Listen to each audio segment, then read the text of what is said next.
came here to do. Yep, 'cause it goes on and on. Thank you. Thank you very much. You may be seated. Good afternoon. Oh, is it great to be with you? My goodness.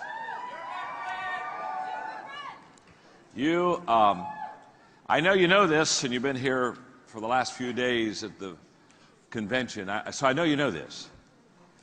But you happen to be part of an incredible organization. Do you understand that?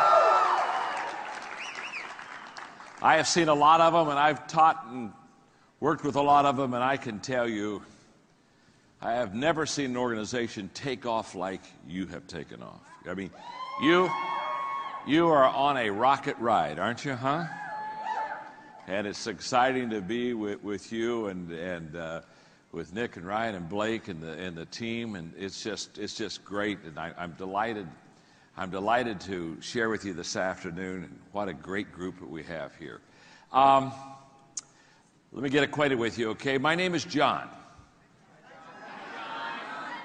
Nice to meet you. What's your name? Nice to meet you. Nice to meet you. Margaret and I have been married for 43 years. We have 2 children. We have 5 grandchildren. You are all way too young to know what grandchildren are. You are one, but you haven't had one yet. But let me just explain this to you so when you have grandchildren, you'll understand this. Grandchildren are God's gift to you for not killing your children. Trust me. How many of you have teenagers? You have any teenagers?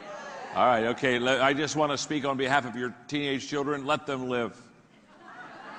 Because there are days, aren't there days when shall I let them live? Let them live, because if you let them live, there'll be a day they give you a grandchild.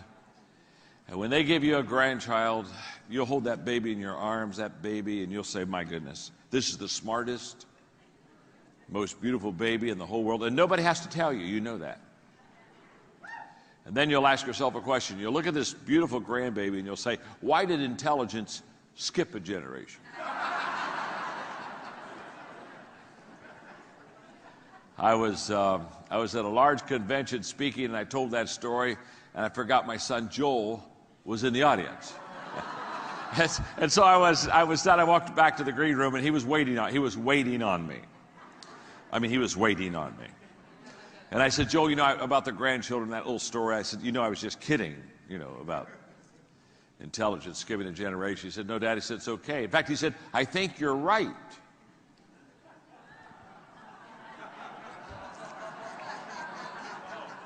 I said, you do? He said, yeah. I said, I think you're right. He said, in fact, just last week, Grandpa and I had that very same discussion.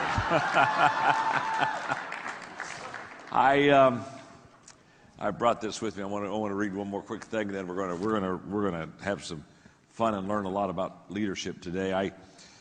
I turned 65 this year, and you're way too young again to understand this, but I got a long way to go. My dad just turned 91, and my mom just passed away 2 years ago. They were married for 66 years, and but anyway, so I'm going to explain life to you. I love this. I'm going to explain life because we all ask questions about life and how do we fit in and what's our purpose, etc. So on this card here, in fact, it's a very important card. It's laminated. When anything is important, I laminate it. Okay? And I'm going to read this to you, and this will explain life. In fact, look at your neighbor and say, you are about to understand life. Go ahead and tell them that right now. Tell them. All right. In fact, look right back at them and say, and it's about time. Okay. On the first day, God created the dog. God said, sit all day by the door of your house and bark at anybody that comes by. I'll give you a lifespan of 20 years. The dog said, that's too long to be barking. Give me 10 years, I'll give you back the other 10, and God agreed. On the second day, God created a monkey. God said, entertain people, do monkey tricks, make them laugh. I'll give you a 20-year lifespan. The monkey said, how boring. Monkey tricks for 20 years? I don't think so. The dog gave you back 10 years, so that's what I'll do too, okay? And God agreed. On the third day, God created the cow. God said, you must go out in the field with the farmer all day long, suffer under the sun, have calves, give milk to support the farmer. I'm going to give you a lifespan of 60 years. The cow said, that's kind of a tough life. You want me to live for 60 years? Let me have 20. I'll give you back the other 40. God agreed. On the fourth day, God created man. God said, eat, sleep, play, marry, enjoy your life. I'll give you 20 years. Man said, what? Only 20 years? I'll tell you what. I'll take the 10 years that the dog gave you back, and the 10 years that the monkey gave you back, and the 40 years that the cow gave you back. That makes 80 years. Okay, God said, you've got a deal. So that is why the first 20 years of our lives, we eat, sleep, play, enjoy ourselves. For the next 40 years, we slave in the sun to support our family. For the next 10 years, we do monkey tricks to entertain the grandchildren. And for the last 10 years, we sit on the front porch and we bark at everybody that goes by.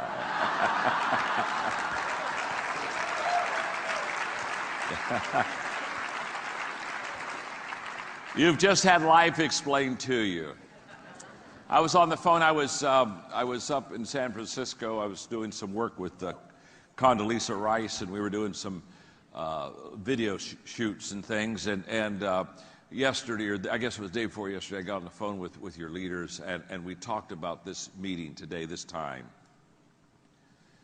And after talking to them and hearing from them, and again, I want to say what a great company you have, what great leaders you have. I know leaders. And I say this I say this with reflection.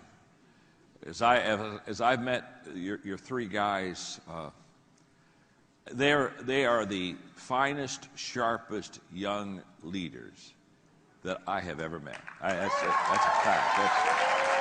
That's a fact. That's really a fact.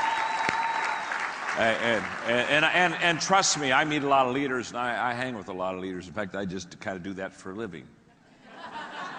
And I'm looking forward to this year. I was just talking to all three of them back there for a moment, and this year I'm going to have the privilege of spending the year with them in a mentoring relationship. And I'm very excited about that. I am. I'm very excited to be able to pour what I know and what I've learned in my life into them, and they're so good. They're so eager already. So that's fun. So we were talking on the phone, and when I finished talking to them, I did what I do often. I travel, do a lot of speaking, but I literally I just wrote out my lecture. I've never given this before. Okay, I just sat down and I said, I know exactly what I want to teach you.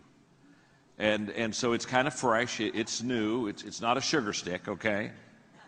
It's just what I know that I think you need to know that will help you be a better leader, to be more successful, because my desire is to really take you to a whole new level leadership-wise. And so what we're going to do, let's call this teaching, since I've never given it before, let's call this teaching the Rule of 5 for leading. The Rule of 5 for leading. And in a moment, I'm going to explain to you how the Rule of 5 works, which is in itself tremendously life-changing. But what I'm going to do today is I sat down. I was up in San Francisco doing some writing for the last 2 days on another book. And I sat down and I wrote this out. And I want to give this to you. So I want you to look at the person you're sitting beside and say, John's never done this before, okay? He says, he's never done this before, okay? And tell that your neighbor, and he's doing it for us because we're special, okay? We're special, okay?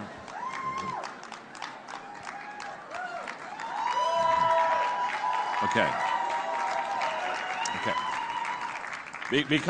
Because again, if I'm going to have a relationship with this organization, your leaders, and you, I want to come fresh. I want to come with teaching that really is where you're living and where you're going. And I know that you are the leaders of this organization, that as you go, the organization, the company goes. I know that. So let me talk to you a little bit about leadership. I wrote a book about 13 years ago called The 21 Irrefutable Laws of Leadership, okay? How many of you have that book? Would you raise your hand? Okay, good. Yeah. In fact, let me do it one more time, and this time raise both hands so it'll look like twice as many people. That's the best-selling leadership book ever written. It's sold millions of copies. It's sold over 1 million copies in China alone, where I go twice a year to teach and lecture. And the 21 Irrefutable Laws of Leadership, if you don't have it, you want to get it. Because that's absolutely the foundation for understanding leadership and how to lead and what you need to know to be a better leader. And for the teaching today, I'm going to take the first law, the law of the lid, L-I-D, and I'm going to teach the law of the lid for not long, 3 to 5 minutes. And then I'm going to teach the rule of 5, and then I'm going to share with you 5 things that you need to do in the rule of 5 to lift your leadership lid to get and be a better leader. So let me just teach you the law of the lid. The law of the lid just simply says that your ability to lead will determine how well you succeed. In other words, the better you lead, the more you'll succeed. The better leader you are, the larger organization you can develop. The better leader you are, the larger your following, the greater your influence will be. The law of the lid is an amazing law, and it basically says that as you learn to lead, you will grow and be more successful. And the better that you lead, the more successful you will become. Now, for teaching purposes on the law of the lid, I want you to look up at me, and let me just give you a visual so that we can kind of make sure we got this, okay? If let's say, for example, if this is my leadership lid, this is how well John Maxwell leads, okay? This is my lid. I don't go any higher than this lid. This is my leadership lid. This is how well I lead. And let's just say I'm an average leader, so it's a 5. I'm a 5. From a 1 to a 10, I'm a 5 leader. If that's the case, if this is my leadership lid, this is how well I lead, what the law of the lid teaches is that my business, your business, what you do with Vasalis right now, your business will come under your leadership lid, but it will never get any better or go any higher or grow any farther than what your ability to lead is. So that your leadership lid literally determines the level of your success. So if I'm a 4 as a leader, what that means is that my business will be a 4. Or I mean, if I'm a 5 as a leader, my business will be a 4. Does that make sense? Now, even in a great organization like this, my leadership lid will determine the level of my success. Now, when I began to understand the leadership lid, and I began to teach the leadership lid, all of a sudden everything began to change. Because you see, it was in 1974 that I came to the conclusion, after studying successful people for 5 years, from 69 to 74, after really looking and watching successful people, I came to the conclusion that everything rises and falls on leadership. And when I say everything rises and falls on leadership, you say, John, what do you mean everything rises and falls on leadership? What I mean is everything rises and falls on leadership. Now, what part of that don't you get? I didn't say some things. I didn't say most things. I didn't say 99% of the things. I said everything rises and falls on leadership. In fact, I know it. I believed it in 1974. I started studying leadership. I started teaching leadership. I started leading a long time ago.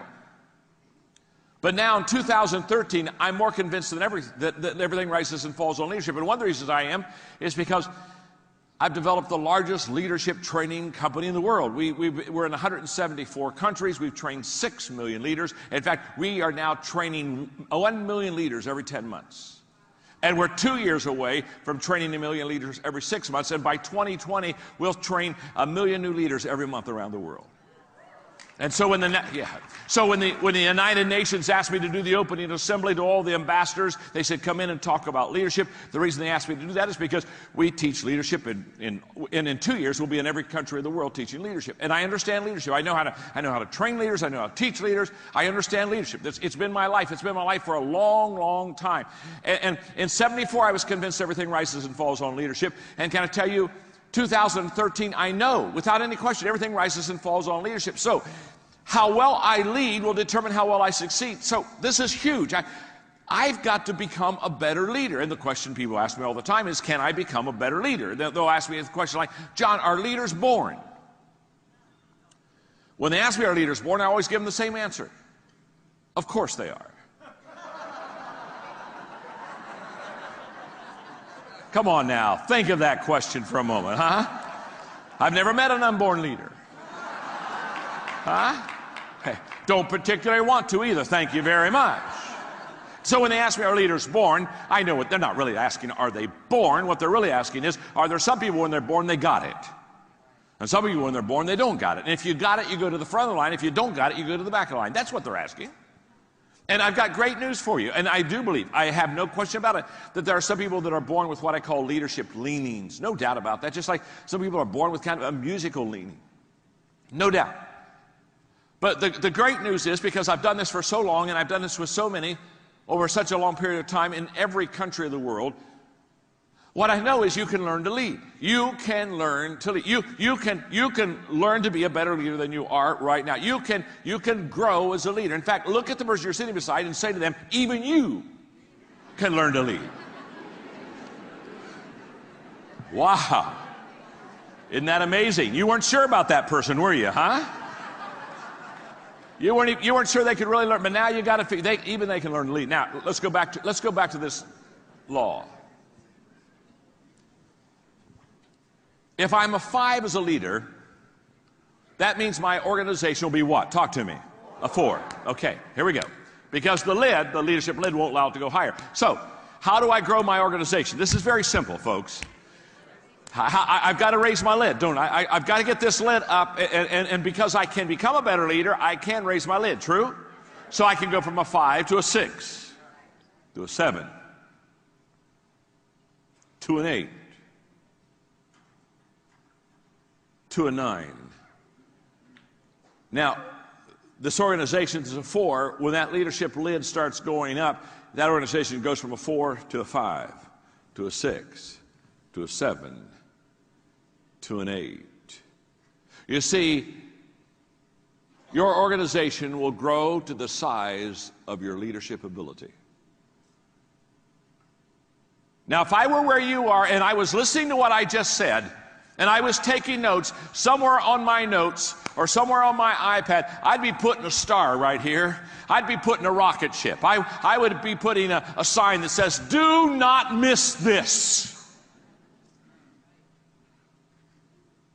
Because your ability to lead will determine how successful you'll be in this house, without any question. The best leaders will build the biggest business. No question. That should light a fire within you. That should spark, something should be going off on the inside right now. You see, everything rises and falls on leadership, and I've got to raise my leadership lid, and Maxwell says I can learn how to lead, and the better I learn how to lead, the bigger I can build this business. There ought to be something inside of you that says something like this: I had better learn to lead. Hello, this is an IQ test.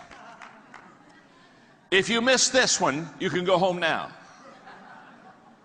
Visalis can't help you. God can't help you.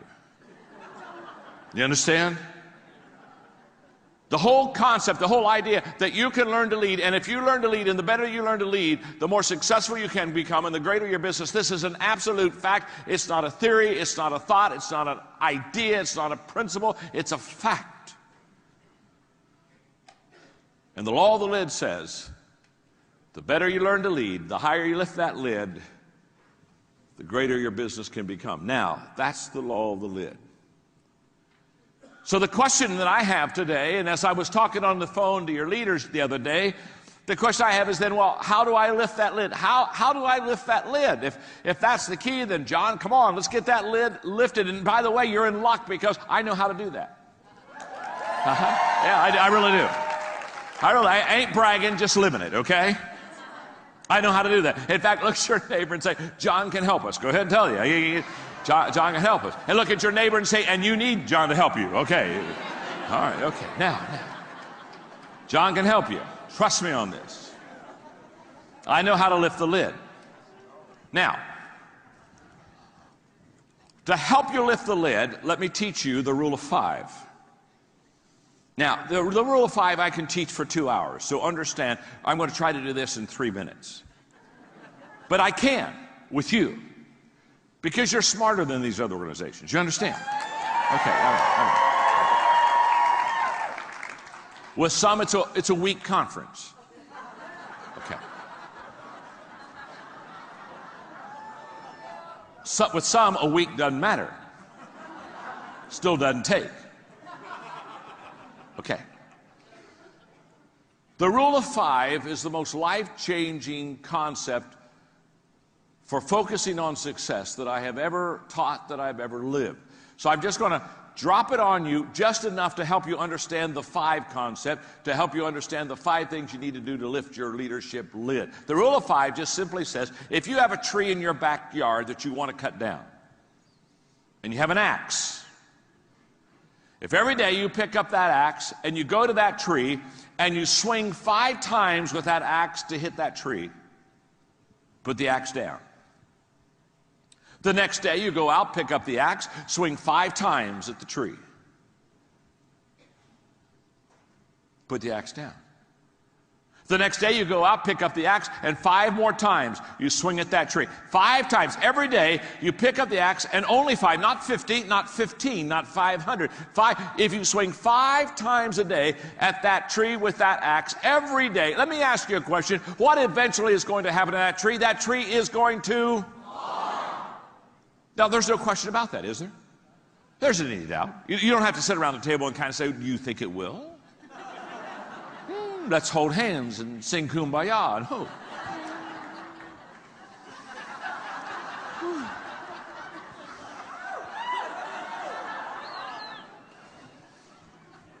If you swing 5 times a day at that tree every day, that tree will fall. End of story. Now, if it's a big tree, it may take a couple years. If it's a little tree in your backyard, I don't know, maybe in a month you could knock that baby down. I don't see. Now, the size of the tree will determine how long it takes for it to fall. But that's not what we're debating here. What we're teaching here is if you swing 5 times a day at that tree, every day the tree will fall. Now, that's the rule of 5. The rule of 5 says, find your tree. What's your goal in life? What's your purpose? What do you want to accomplish? What do you want to knock down? Where's your axe? What are your tools? What is it that you're going to use to effectively go after that goal 5 times a day? What are you? What is it? Because whatever that is, if you use it 5 times a day, every day, you'll be highly successful. For example, I write books. So let me just put that in writing for a moment. I've written 73 books. Jason, that was a nice introduction. It's 22 million, not 19. But what's 2 or 3 million? Give a little, take a little here, a little there. People say, John, how have you written 73 books? Oh, thank you for asking. The rule of 5. You see, there are 5 things I do every day that allows me to write that many books. It's not magic. It's not that I'm brilliant. It's just that I know the rule of 5. The rule of 5. You see, every day I read. Every day I file. Every day I think.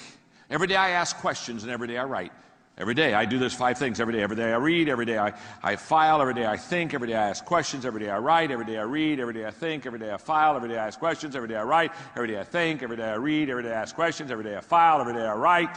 Every day I write. Every day I read. Every day I think. Every day I file. Every day I ask questions. Yes, I can do it in different orders, but every day. Doesn't matter whether you swing the axe left-handed or right-handed. You just got to hit the tree. Every day I read.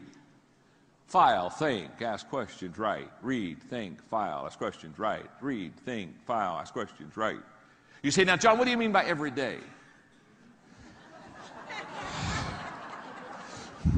This is where it gets a little long sometimes. What I mean by every day is every day. Now you say, now let me, when you say every day, do you mean, do you do that on Sunday? Every Sunday I read, think, file, ask questions, write.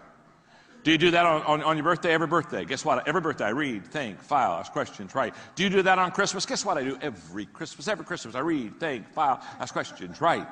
Do you do this when you're not feeling well? Can I tell you when I'm not feeling well? Even I'm not feeling well. Guess what I do every day? Every day when I'm not feeling well, I think, write, ask questions, do all those things. Every day. You say, every day? At the age of 17, I started filing. I've never missed a day. I don't have 100 quotes. I don't have 1,000 quotes. I have tens of thousands of quotes. I don't have 100 stories. I don't have 1,000 stories. I have 10,000 stories. Where did you get all those stories? Where did you get all those quotes? Well, let me tell you something. Guess what I do every day? See, we overestimate what we can do in a day, and we underestimate what we can do in several days. And you got to understand, the secret of success is not the fact that, hey, I didn't say, hey, some days I get up and I write for 12 hours. No. I didn't say I write all day. I didn't say I read all day. I didn't say I think all day. I didn't say I ask questions all day. I just said every day. Every day. You see, doing a little bit every day is a lot more important than doing a lot someday. And most people live in someday. Well, I'll tell you what, I think I'll get to that. You know what, I think I'll try that. You know what, I believe I got. Now, here's the key. You got to figure out what the 5 are. It took me 7 years to find my 5 for writing. You say, man, John, you're slow. I am. It won't take you 7 years. But it'll take you a long period of time. I could get the first 2 quickly, but the 3rd, the 4th, the 5th, it took me 4 years to get the last one. Now, forget writing, because this isn't about writing a book. This is about leading. And what I'm going to do is I sat up in my hotel in San Francisco, and I wrote out what I think is the rule of 5 for leading. And I'm going to give it to you. And I've never given it to anybody else. You're the first ones to get it. So look at your neighbor and say, we're the first ones. Go ahead and tell them. We're the first ones. We're the first ones. Okay. You got it? We're the first ones. Okay. Hey, and since you're the first ones, don't blow it. You understand? Okay, I'm going to give you, if you can do these 5 things, the rule of 5 for leading, you will lift your leadership lid. How many of you want to lift your leadership lid? Okay, these 5 things we're going to give them to you. And by the way, they're all simple. They're all simple. You can do all 5. You can do all 5. They're simple. Think about my rules for writing. Every day I read. You can read, can't you? Every day I think. Every day I file. Every day, no. See, the things that will bring you success are not complicated. They're simple. I'm a communicator, not an educator. Now, I have an education. I got 3 degrees, but I'm not an educator. An educator takes something simple and makes it complicated. Yeah, my father was a university president for 17 years. I know university stuff really well. An educator, they just take something simple and make it complicated. If you're not confused, they're not happy. A communicator takes something complicated and makes it simple. I'm a communicator. My name's John. I'm your friend. I'm a communicator. And I know how to communicate. I know how to put the cookies on the lower shelf. Yeah, sure. Might as well have some. I've been having some. I know how to put the cookies on the, and what I'm going to share with you about leading, you can do this, but you can't do this in a day, and you can't do this in a week, and you can't even do this in a month. You can't do this in a year. This is a lifetime of living this rule of 5. Are you with me? Yes. It's a lifetime. So there's no quick fixes here. There's no magic. But you can do this. Okay. Let me give you the first one. The first of the rule of 5 for lifting your leadership lid is lead yourself. Lead yourself. Now you say, John, when you say lead myself, what do you mean? What I mean is lead yourself.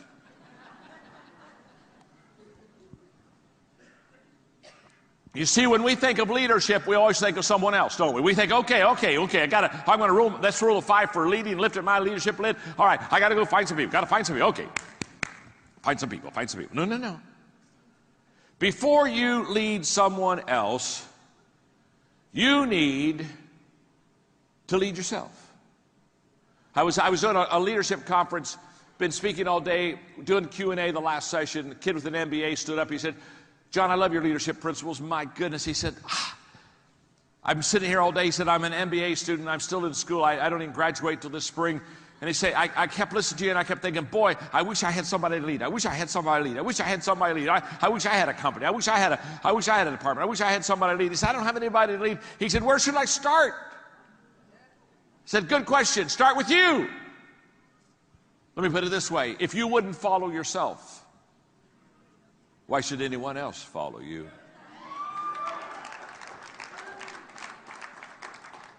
So what do I mean? I'm talking about leading by example.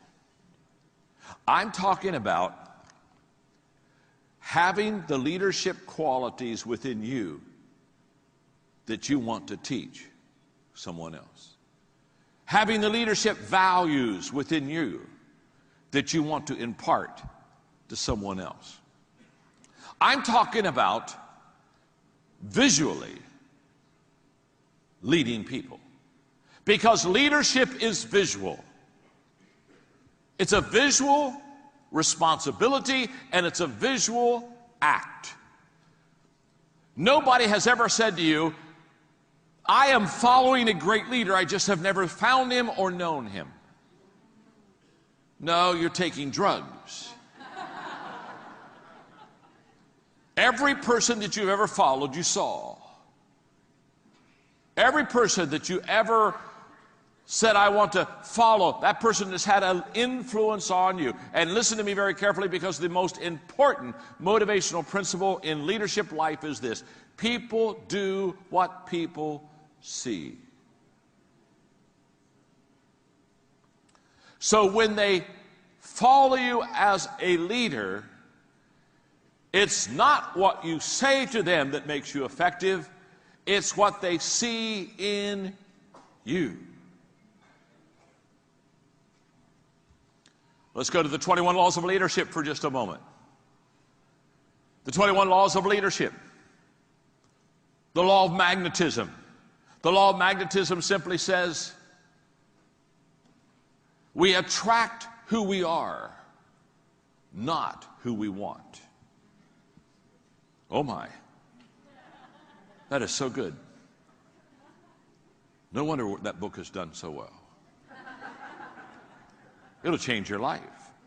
We attract who we are, not who we want. I run into people all the time, and they come to me and they say, John, I'm developing a group. I'm starting an organization here, and I'm getting people to buy in. And John, I'm all excited, and I look up and say, what kind of people do you want to be attracted to your organization? What kind of people do you want to bring in? What kind of people do you want to recruit? And they'll say, you know what, I want people with energy. Oh, I want energy. I like energy is important. I want people with energy. And I'll tell you what else I want. I want people with a character. I want somebody who has some integrity and an attitude. Oh, I want somebody who has a good attitude. You know, okay. And they start listing all these qualities they look for. And I'll let them list 3, 4, 5. It doesn't matter. But when they get to 5, I stop. I say, wait a minute. Hold it. Okay, you want somebody with energy? Yeah. You want somebody with character? Yeah. Well, I want somebody with good attitude. Yeah. That's what I want. That's what I want. Stop. I don't care what you want. I got a question to ask you. Do you have energy? Do you have character? Do you have a great attitude? You see, if you have energy, a character, and a great attitude, guess what you attract? Birds of a feather. See, like begets, like attracts like. Oh my goodness. Oh my goodness. Before you ask somebody to follow you, make sure you have your own act together. You see, too many leaders, they're like travel agents. They send people where they've never been themselves.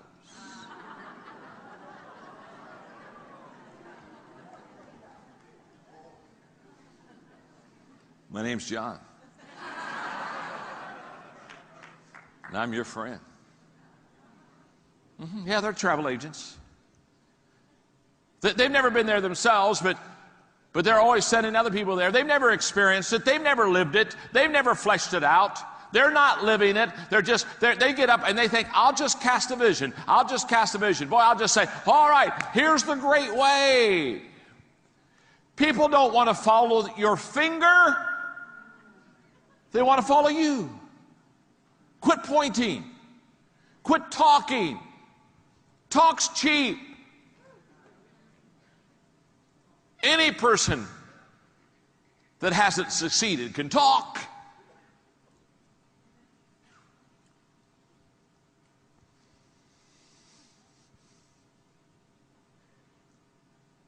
We teach what we know, but we reproduce what we are.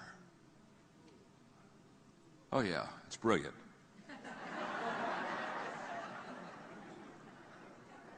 When you've done this for 40 plus years, it's brilliant. It's not that I'm brilliant, it's just that I've done it so long. After a while, I catch on. We teach what we know, but we reproduce what we are. So if you're wanting to raise up some great leaders in your group, guess what? The first thing you need to do is be a great leader. Let me explain that to you. Let me just sit down for just a moment. At my age, it's a highlight. Let me just sit down for a moment and let's go back to the law of the lid. Remember when your lid was a 5, what was your company going to be? It was going to be a... Absolutely. The lid says you can't have a 6, you can't have a 7, you can't have an 8, you can't have a 9. You're a 5 leader. A 5 leader doesn't have 7s. A 5 leader doesn't have 8 companies. 5 leader doesn't have 9. 5 leaders have 4 companies.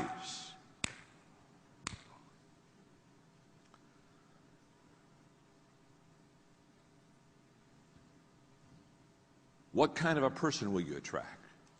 If you're a 5 leader, you don't attract 6s, 7s, 8s, 9s, 10s. Can I tell you something? 8s don't want to follow 5s. 8s go meet a 5 and they say, whoops, Mr. Magoo.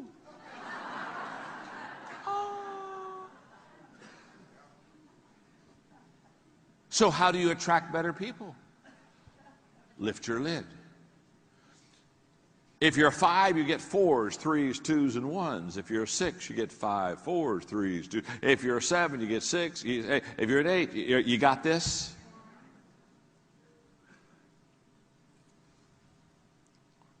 Stanford research says, just came from there. Stanford research says that 85% of everything you know, you learn visually. 85%. The reason I say that the first rule of 5 in leadership is leading yourself is because visual example is the most powerful leadership tool. Axe to cut down your tree. Trust me with that. James Allen said, people are anxious to improve their circumstances, but they're not anxious to improve themselves. And they therefore remain bound.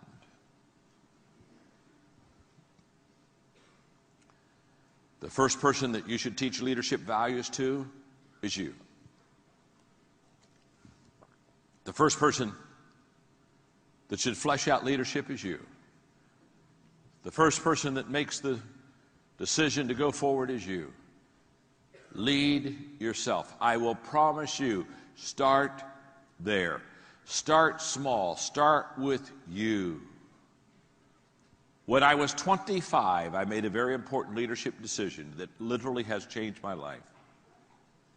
When I was 25, I made a decision that as a teacher, I would never teach something that I didn't 100% believe. And what that meant was I did a lot of things, I had a lot of subjects I didn't teach on. Are you with me? But I realized that the power, the life change, the passion, all comes out of living it yourself. And once you start living it yourself, it is so amazing how people will begin to follow you. So don't leave this conference and go back and say, oh, let me tell you what I learned. No, don't tell them what you learned. Show them what you learned.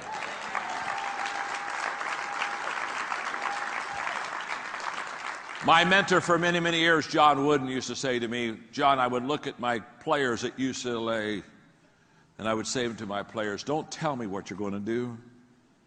Show me what you're going to do. Number one on the rule of 5 for lifting your leadership lid is lead yourself. You got that one, don't you, huh? I can tell you got it.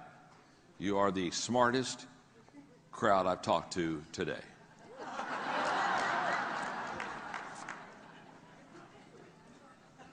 Are you ready for the second rule of 5?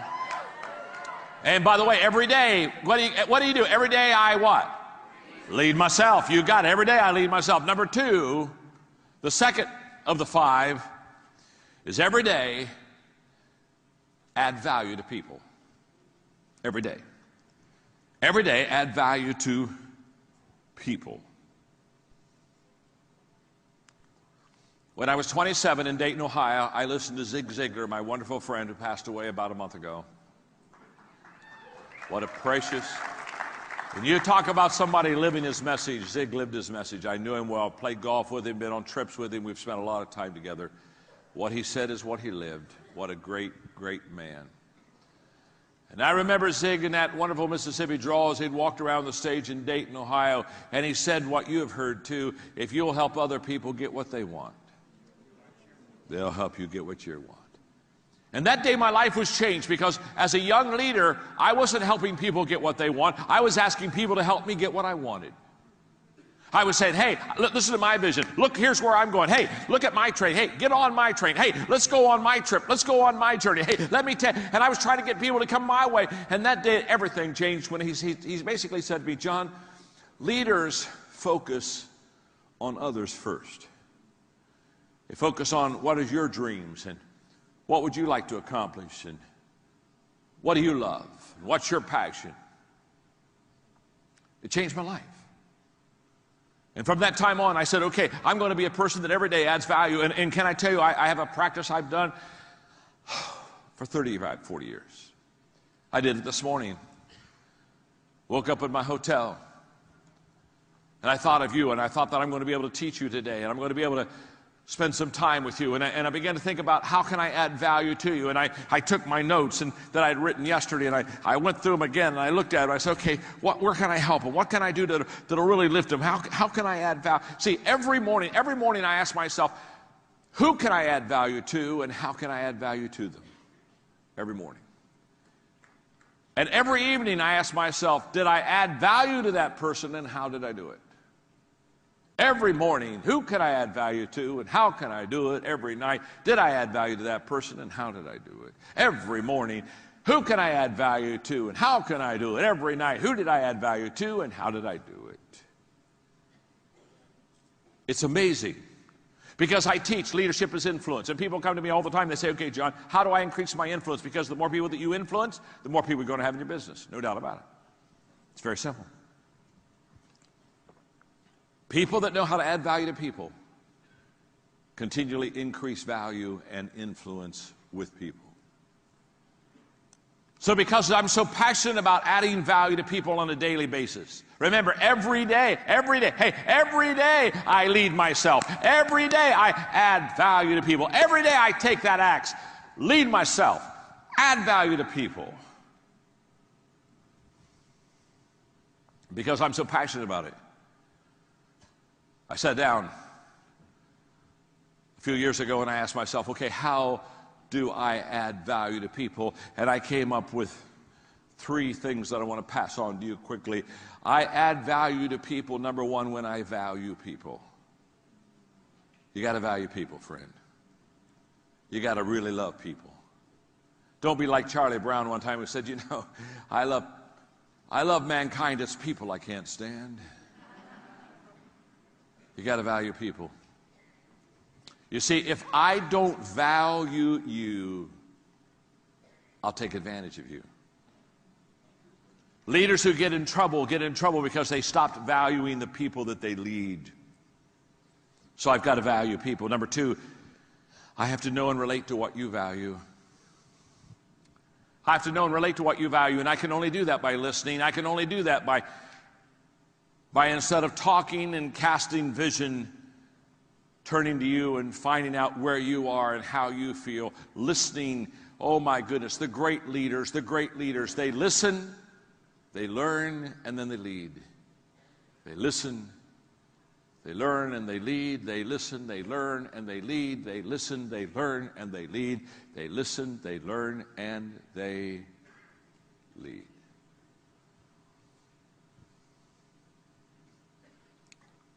If I want to add value to you, I have to value you. I have to know and relate to what you value. And number 3, I have to make myself more valuable. If I'm really going to add value to you, guess what I have to do? I have to keep getting better, don't I? Because if I don't keep growing and if I don't keep getting better, it's impossible for you to keep growing and it's impossible for you to get better. And you see, in this business, you got to keep learning. You got to keep growing. I watch people in this type of work and they get to a level and they just kind of plateau and they get satisfied and they stop growing and they just kind of live off the level they're on and live off the land. Listen, the only way that you can be valuable to somebody tomorrow is learn something new today. When's the last time you learned something for the first time? This whole process of learning and growing and developing. But every day, add value to people. So when I was in the San Francisco airport getting ready to get on the plane this morning,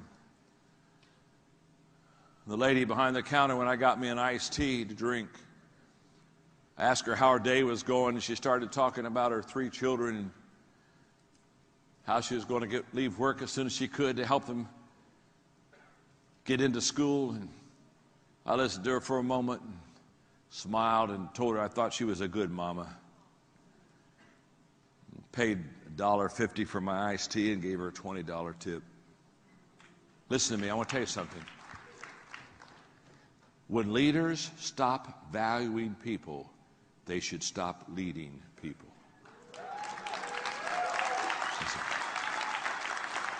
This is not, this business is a people business. It's a people business. And the caring and the loving and the valuing people is the core of longevity and success in leadership. I wish I had time to go on, but I've got to give you the other 3. Okay, the rule of 5 for lifting your lid. Every day I lead myself, right? Every day, what do I do? Secondly, add value to people. Number 3, every day I study leadership. Every day. And you say, now, John, when you say every day you study leadership, what do you mean by that? What I mean by that is every day. How we doing, gang? Every day I study leadership. You see, again, back in the 70s, I heard Earl Nightingale say these words: if you will take 1 hour a day, every day, for 5 years on a certain subject, and every day for 1 hour, we'll study that subject for 5 years. In 5 years, you'll become an expert on that subject. And that was in the middle 1970s, and I said, I think I'm going to do that. I think until 1980, I'm going to spend an hour every day just studying leadership. I'm going to read leadership books, and I'm going to get around leaders. I'm going to study leadership, and by 1980, I'll be a great leader. And I did that every day until 1980. And by 1980, I thought, oh my goodness, this works so good. I think I'll do it until 1985. And so every day I did an hour of studying leadership until 1985. And I thought, oh my gosh, I know so much more in 1985 than I knew in 1980. I think I'll wait and go on to 1990. And so then I went for every day till 1990. I thought, man, I'm writing leadership books, and they're buying those suckers, and life is good. I think I'll do this every day. 1980. What have I done? Can I tell you what I do every day? Every day. My staff, any book with the title of leadership in it, I get it. I every day read leadership. Oh my goodness, every day. And because I have so much reading to do, I took 3 speed reading courses. Oh yes. So when I interviewed Condoleezza Rice on the plane out, I read a book on Condoleezza Rice. I can read a book real fast, you understand. I took speed reading courses so I could read more. Now, speed reading didn't increase my comprehension, but speed reading lets me get to where I need to get to so I can slow down so I can understand it.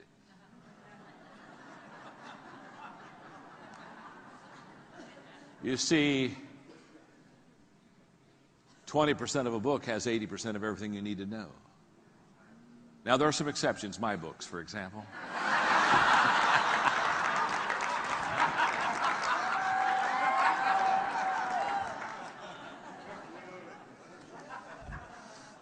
So when I say study leadership, what do I mean? Right, real quick, okay? I got to get this done for you. That means reading. That means resources. You see, in 1973, when I realized I needed to develop a personal plan for growth and I didn't have one, and I didn't know how to develop one, Success Motivation Institute out of Waco, Texas had a kit that I could buy for $795 that would help me to personally grow, and that kit cost me 1 month of my salary. And I bought it.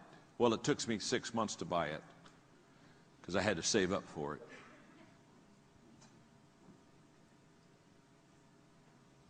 Most of my life, I have belonged to at least 7 CD clubs on leadership. Resources. Learning lunches. Every month since 1982, I've set up a lunch from somebody. I buy the lunch, I don't even eat. I just ask questions. Somebody that's smarter, faster, better than me. And I just ask questions. I call it my learning lunch. Do it every month. Oh, I wish if I had 20 minutes, I'd teach you what I just learned. Oh, I would just teach you what I just learned in a learning lunch I had 2 weeks ago. But I don't have time. Events. Going to events, leadership events. Margaret and I started visiting presidential libraries because I love history and I love leadership. I've now been to every presidential library in America and studied it. I just constantly immerse myself in leadership events. I've already talked to you about filing. I file every day leadership thoughts, quotes.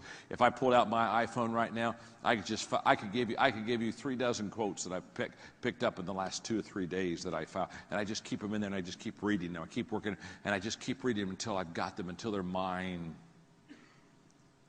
Study leadership. I do hope. I do hope I'm lighting a fire for you, because I'm telling you, your leadership lid will determine how high you're going to go in this business, and I'm going to promise you, you can't increase your leadership without studying leadership. So every day I lead myself. Every day I add value to others. Every day I study leadership. Are you with me? Yes. Number 4, every day I practice leadership. I practice leadership every day. I not only study leadership, but I practice leadership. I shared with you about my organization, Equip. the largest leadership training organization in the world. You say, John, how did you, and by the way, we did that in 16 years. How did you develop the largest leadership training organization in the world? It's very simple. When we train leaders, we go in for 2 days and we have a leadership workbook and we take them through the leadership principles.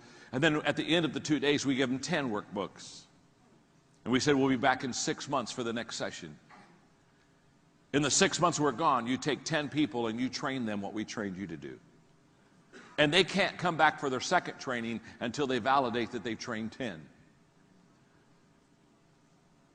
You see, a long time ago I learned I'm not about to train somebody how to lead that isn't going to practice leadership.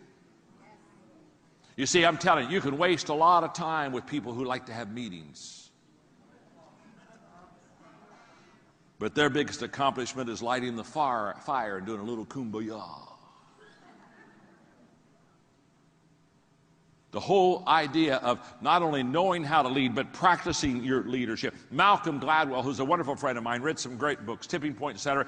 Malcolm is the first guy to say that if you want to be highly successful in doing something, you have to do it at least 10,000 times. He gives examples, the Beatles, all these groups that made it big. When people say, oh my, they just made it big, they'd just done it. Practice, practice, practice, practice, practice, practice, practice, practice, practice, practice, practice, practice, practice.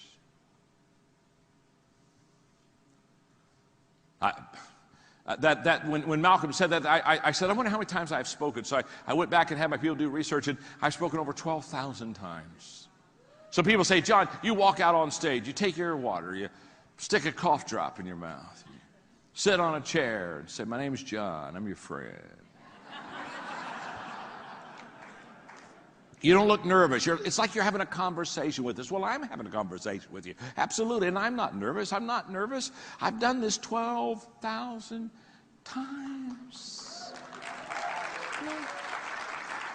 You say, oh, John, you look so natural when you do that. Of course I'm natural. I've done this 12,000 times.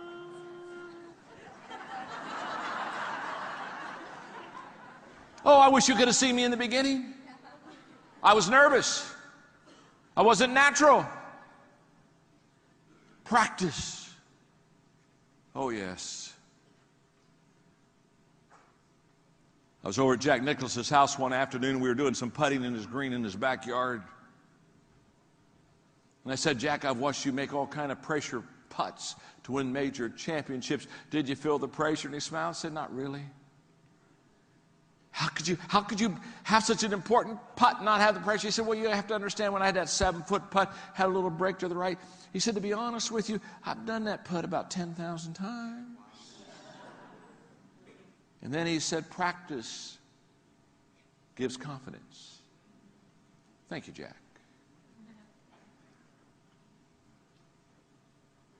The rule of 5 says you got to practice leadership. Oh, I wish I had time. Okay.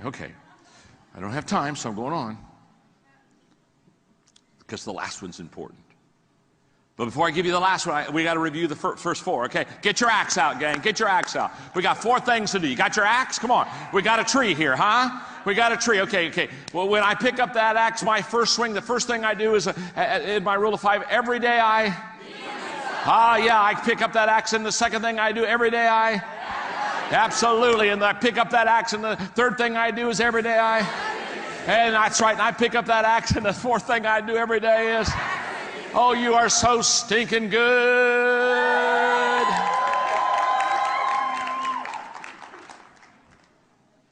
Every day, number 5, I intentionally grow.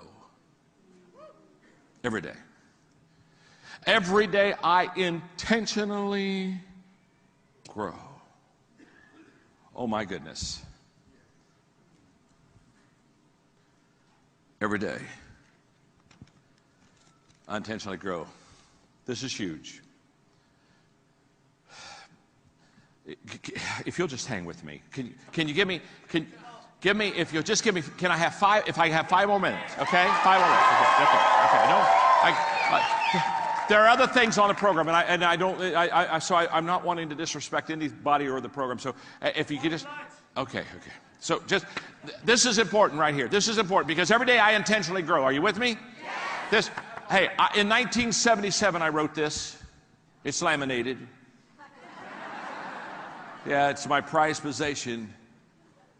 Because I wasn't in a growth environment. I wasn't lucky like you. I didn't belong to an organization named by Silas. I didn't belong to an organization that is an amazing organization that's breaking all kind of records. I didn't get to go on the rocket ride. I wasn't on a ride.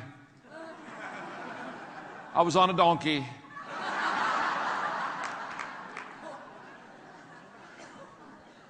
And that ass wasn't going anywhere. My organization's theme song was, "I shall not be moved." And they weren't. And all of a sudden I decided I wanted to be a success, but I didn't have peers like you to help me be successful. I didn't have leaders like you have to help me be successful. I didn't have an organization like you have to be successful. I didn't have strategy like you and training like you to be successful. I didn't have any of that. And so I'm a kid, and I said, I want to be successful. And I knew that I had to create a growth environment, and I wasn't in a growth environment. And so how do I create a growth environment when you aren't in a growth environment? The people that I was with, their idea of progress was moving backwards slowly. So I wrote this down in the late 70s. And it's still true today. Here's what I think a growth environment is. A growth environment is a place where others are ahead of me.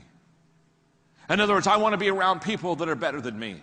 I want to be around people that are more successful than me. I want to be around people that are faster than me. And that's exactly what you have in this organization. You got some pace setters, don't you, huh? You got some amazing, amazing pace setters. Let me just put it this way. When you're at the head of the class, you're in the wrong class. That's good, isn't it? Yeah, it is. What do you say? It's just good. My name's John. I'm your friend. A growth environment is a place where I am continually challenged. I'm continually challenged. I mean, every day I get up, I got another hill to climb. I'm not looking for the hammock. I'm looking for the hill. A growth environment is a place where my focus is forward. It's right out in front of me. It's not behind me. It's not the good old days. It's not yesterday. A growth environment is a place where the atmosphere is affirming, where the people around me, they're encouraging me. Encouragement is the oxygen of the soul. A growth environment is a place where I am out of my comfort zone. In other words, I'm telling you, I'm taking virgin territory. I'm going places where I've never been before, and I'm not one bit comfortable. I'm nervous, and I'm excited, and I'm stretching, and I'm praying, and I'm holding on, and I'm just, oh, help me, help me, help me. Help me, Rhonda. Help me, Rhonda. Help. I'm over my head. Are you with me? And can I tell you something? You want to be over your head. You want to be over your head. You don't want to be in the wading pool of life with ankle deep water. Get over your head. And by the way, when you're over your head, it doesn't matter how deep the water is. You're over your head.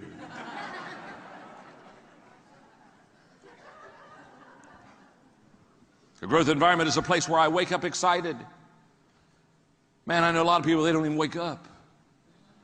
We're supposed to leave our footprints in the sands of time, but a lot of people, they're just leaving their butt prints. Yeah, they just got butt prints in the sands of time. They're not doing anything. You with me, huh? Hello, come on, talk to me. There are some people, they're already dead. They just haven't made it official yet. Yeah. A growth environment is a place where failure is not my enemy. It's not my enemy. Failure is my friend. Oh, yes. I write 3 books at a time. This one's not out yet, but I've written it. It comes out next year. I love the title. Sometimes you win, sometimes you learn.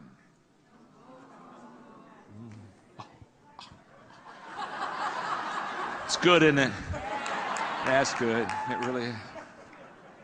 A growth environment is a place where others are growing. Some of you, I've seen some people, they win the race, but it was because no one else was running.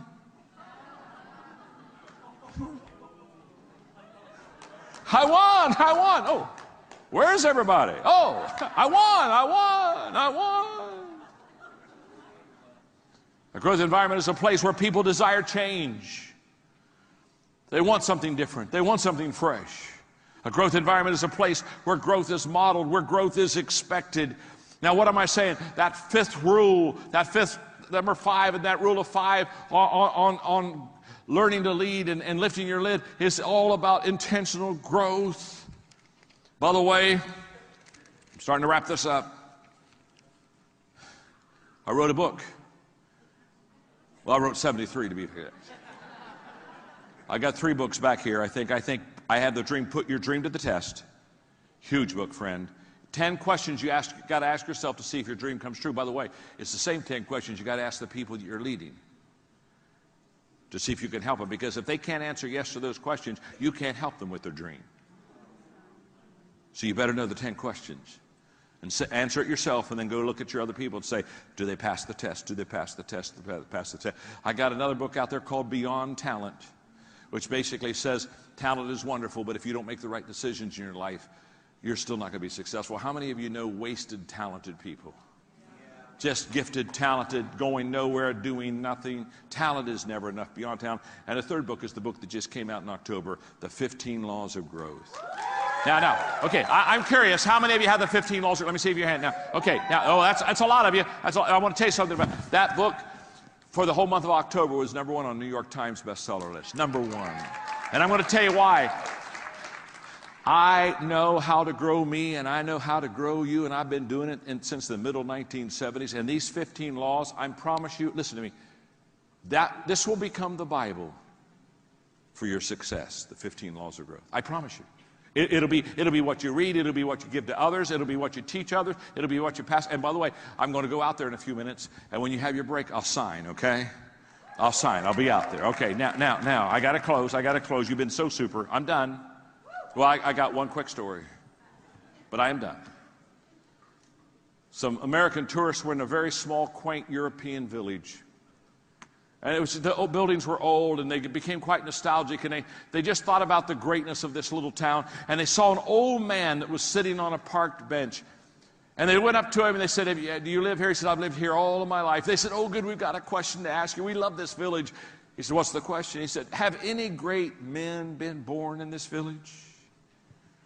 The old man on the bench said, no, only babies.